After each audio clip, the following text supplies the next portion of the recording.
तो WWE के आने वाले premium live event royal rumble 2022 के अंदर वैसे बहुत सी सरप्राइज रिटर्न होने वाली हैं, लेकिन रीसेंट टाइम में मेंस रॉयल रंबल के अलावा भी 30 वुमेन्स रॉयल रंबल मैच में WWE और भी रिटर्न्स को कर रही है प्लान। रिसेंटली एक स्पॉइलर आया सामने और एक फीमेल सुपरस्टार एक बार फिर से आने वाली वापस, जिसे फैंस लंबे टाइम से देखना चाह रहे थे। फिन बैलर को क्या WWE काफी जल्दी रिलीज कर सकती है? क्या वो जाने वाले AEW में? इसको लेकर भी एक मेजर वाली न्यूज आई है सामने। रिसेंटली हमारे जॉन सीना भी स्पॉट किए गए फैंस के साथ घूमते फिरते हुए, और बात करेंगे इस हफ्ते मंडे नाइट रॉ के एपिसोड की रेटिंग्स के बारे में, जहां मेन इवेंट के अंदर Lashley versus Seth freaking Rollins हुआ। So without wasting any time, आज 1 मिनट से पहले निपटा डाला मैंने, लेट्स बिगिन दिस वीडियो। तो वीडियो पहले हम लोग शुरू करते हैं हमारे डीमन किंग फिन बैलर के साथ में। अब मैंने कल चैनल के ऊपर अपडेट ये दी थी कि भैया जो विंस मैकमैन उन्हें भरोसा नहीं है बैलर के ऊपर। उनके हिसाब से बैलर एक मेन इवेंटर सुपरस्टार नहीं बल्कि एक मिड कार्ड सुपरस्टार है, और WWE शायद अब उन्हें यूज करे अपने यंगर टैलेंट्स को आने वाले टाइम में प्रमोट करने के लिए।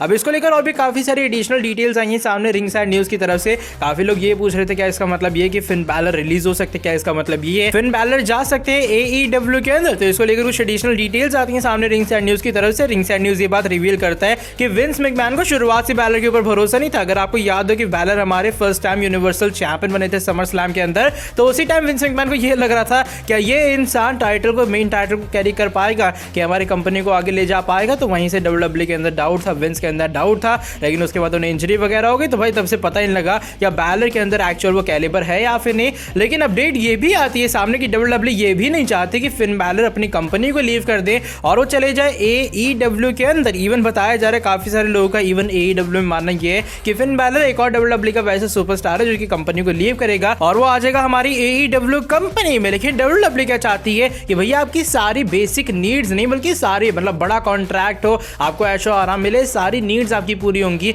लेकिन वो कंपनी से बिल्कुल भी किसी हालत में ना जाए। यानी कि WWE फिन बैलर को लूज भी नहीं करना चाहती है। और बात रहती है रिलीज के बारे में, तो रिलीज को लेकर जो अपडेट आई है सामने वो ये कि हमने रिसेंट टाइम में कितने सारे बजट कट्स देखे, कितने बड़े बड़े सुपरस्टार फीन, ब्रॉन स्ट्रोमन, ये सभी रिलीज हो गए। ये बात साफ रिवील करता है कि फिन बैलर की एक्चुअल में तगड़ी वाली वैल्यू है बैक स्टेज के ऊपर। WWE जानती है ये बंदा को अगर हम लोग रिलीज कर देंगे, चला जाएगा हमारी दूसरी राइवल प्रमोशन के अंदर, तो वहां जाके फायदा होगा उस कंपनी को। इसलिए किसी भी हालत में वो बैलर को रिलीज नहीं करने वाले हैं। सच ऐसी कोई रिपोर्ट नहीं है कि बैलर हमारे रिलीज हो जाएंगे, जो कि सही में काफी अच्छी न्यूज है। लेकिन बात भरोसे के बारे में कि भैया फिन बैलर किस तरीके से विंस का भरोसा जीते ताकि उन्हें मेन इवेंट सीन के अंदर लाया जाए। और हाँ, बताया जा रहा है कि फिन बैलर भी वहां पर अपनी बुकिंग वगैरह के लिए नहीं है। फिन बैलर को ज्यादा कुछ अब प्रूव करना नहीं उनके पूरे करियर के अंदर। अभी फिलहाल वहां से वो महंगे कॉन्ट्रैक्ट पैसों के लिए, और मेरे हिसाब से सही भी है। अब जिंदगी के अंदर उन्होंने ऑलरेडी बहुत सारी चीजें अचीव कर ली हैं। अब मेरे हिसाब से जिस तरीके से WWE ने, आपको याद है रिसेंट टाइम में उन्हें मेन टाइटल पिक्चर के अंदर डाला था रोमन के खिलाफ, आगे इन फ्यूचर उन्हें ऐसा मौका फिर से मिलने वाला है।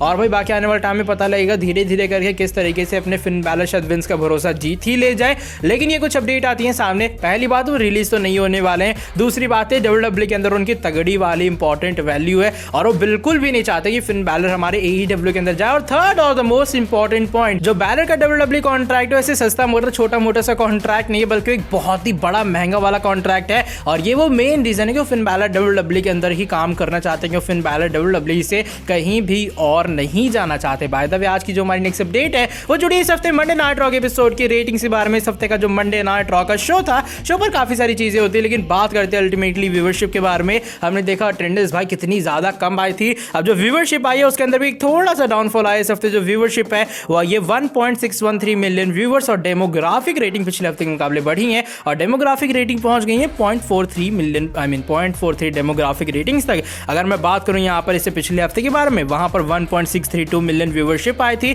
और वहां डेमोग्राफिक रेटिंग आई थी 0.39 की। बात करते हैं पहले घंटे के बारे में, शो की ओपनिंग के बारे में। तो शो की ओपनिंग होती है 1.734 मिलियन व्यूअरशिप के साथ में। दूसरे घंटे में रेटिंग्स डाउन जाती हैं, वहां आती हैं 1.650 मिलियन व्यूअर्स, और आखिरी यानी कि फाइनल घंटे के अंदर 1.456 मिलियन व्यूअरशिप तक जो है रेटिंग चली जाती है डाउनफॉल के अंदर। और कुछ इस हफ्ते मंडे नाइट रॉ ने अपनी जो रेटिंग्स है वो गेन की है। और हाँ, इस हफ्ते NFL के साथ इनका बहुत तगड़ा वाला कंपटीशन था, आपको याद होगा। The people champ the rock का इंटरव्यू भी सेम टाइम पे ही टेलीकास्ट होने वाला था। तो भाई सारी चीजें कंपटीशन वाली थी WWE के लिए। लेकिन फिर भी मेरे हिसाब से अगर मैं इन सभी फैक्टर्स को देखूं, रॉ ने काफी अच्छी रेटिंग्स गेन की हैं। आई नो पिछले हफ्ते के मुकाबले डाउन है, लेकिन अगर आप इन सभी फैक्टर्स को देखो, जिस तरीके से मंडे नाइट रॉ की हालत थी उसे देखो, तो मेरे हिसाब से उसके हिसाब से ठीक ठाक व्यूअरशिप रॉ ने मेंटेन कर ली है। बाय द वे, आज की जो हमारी नेक्स्ट अपडेट है वो इस बार सीने नेशन लीडर जॉन सीना के बारे में जुड़ी है। हमारे जो जॉन सीना WWE के अंदर वैसे कमी दिखाई देते हैं बिकॉज वहाँ यू कैंट सी मी,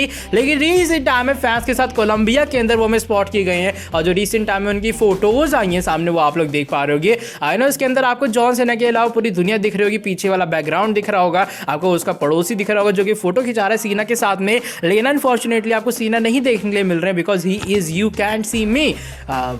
ये जोक कभी पुराना हो नहीं सकता। अब जॉन सीना भाई कुछ इसमें में फैंस के साथ अभी फिलहाल घूम फिर रहे हैं, आई मीन फैंस के साथ नहीं कोलंबिया के अंदर घूम फिर रहे हैं और फैंस किसी तरह उनसे मिलके फोटो वगैरह खिंचवा ले रहे हैं। जॉन सीना काफी हंसी खुशी वाले मूड में लग रहे हैं। मुझे लगा यार एक लंबे टाइम से सीना की कोई न्यूज शायद मैंने दी नहीं है, तो क्यों ना जॉन सीना स्पॉट किए गए उसके बारे में थोड़ी बहुत बात कर ली जाए। इन फोटोज के लिए अगर आपको क्या ओपिनियन है जब बेचारे फैंस एक कह सकते हैं इनविजिबल मैन के साथ फोटो वोटो खिंचवा रहे हैं? अपना ओपिनियन आप लोग शेयर करना कमेंट सेक्शन में। आज की जो हमारी नेक्स्ट एंड फाइनल अपडेट है वो इस बार वुमेन्स के रॉयल रंबल मैच के बारे में जुड़ी है। वुमेन्स के रॉयल रंबल मैच के अंदर भी इस साल बहुत सी रिटर्न्स होने वाली हैं। बेला ट्विंस की रिटर्न अनाउंस हो चुकी है, लीटा हमारी वापस आ चुकी है WWE के अंदर और भी भर भर के WWE ने रिटर्न्स अनाउंस कर दी। मिशेल मैकोल अपनी वापस आने वाली हैं। तो यहाँ पर रिसेंट टाइम में होता है जो फैंस हैं वो ट्रेंड करवाते हैं हमारी एम्प्रेस ऑफ टुमारो आस्का का नाम, और आस्का का नाम एक बहुत ही तगड़े वाले वे में ट्रेंड होता है। उसका स्क्रीनशॉट आप लोग देख पा रहे होगे और फैंस ये बातें ज्यूम करते हैं कि आस्का डेफिनेटली वापस आएंगी रंबल के अंदर। और रिसेंट टाइम में कुछ स्पेकुलेशंस भी आई सामने और बताया जा रहा है कि आप कंफर्म मान सकते हो कि आस्का की रिटर्न डेफिनेटली होगी वुमेन्स के रॉयल रंबल मैच के अंदर। और ये बताते हैं भैया आस्का कितना तगड़ा क्रेजी वाला फैन बेस है, लेकिन लग ऐसा है फैंस की पूरी उम्मीद है। इवन जो रिपोर्ट है वो बात कंफर्म कर रही थी कि आस्का को मेडिकली क्लियर कर देगा, टेंशन वाली बात नहीं है। एक बार फिर से एम्प्रेस ऑफ टुमारो आस्का आने वाली वापस वुमेन्स के रॉयल रंबल मैच में। लेट्स सी वो उसे जीत पाती हैं या फिर नहीं। क्या आप देखना चाहोगे आस्का एक बार फिर से में वुमेन्स का रॉयल रंबल मैच जीती हुई नजर आए? पिछली बार वो शार्लेट फ्लेयर के खिलाफ हार गई थी, लेकिन इस बार मौका बदला लेने का, इस बार क्यों ना उन्हें एलिमिनेट करके वो चैलेंज करें स्मैकडाउन वुमेन्स चैंपियनशिप के लिए। इस बार आस्का हरा डालें शार्लेट फ्लेयर को। अपना ओपिनियन आप लोग शेयर करना कमेंट सेक्शन में। आज की वाली वीडियो बस यहीं तक थी। अगर वीडियो पसंद आई तो फटाफट से कर देना नीचे वीडियो को लाइक, चैनल को सब्सक्राइब करके बेल नोटिफिकेशन को ऑन कर देना। मिलता हूं आपसे आके नेक्स्ट वीडियो के अंदर बहुत ही ज्यादा जल्दी। Till then bye bye, take care.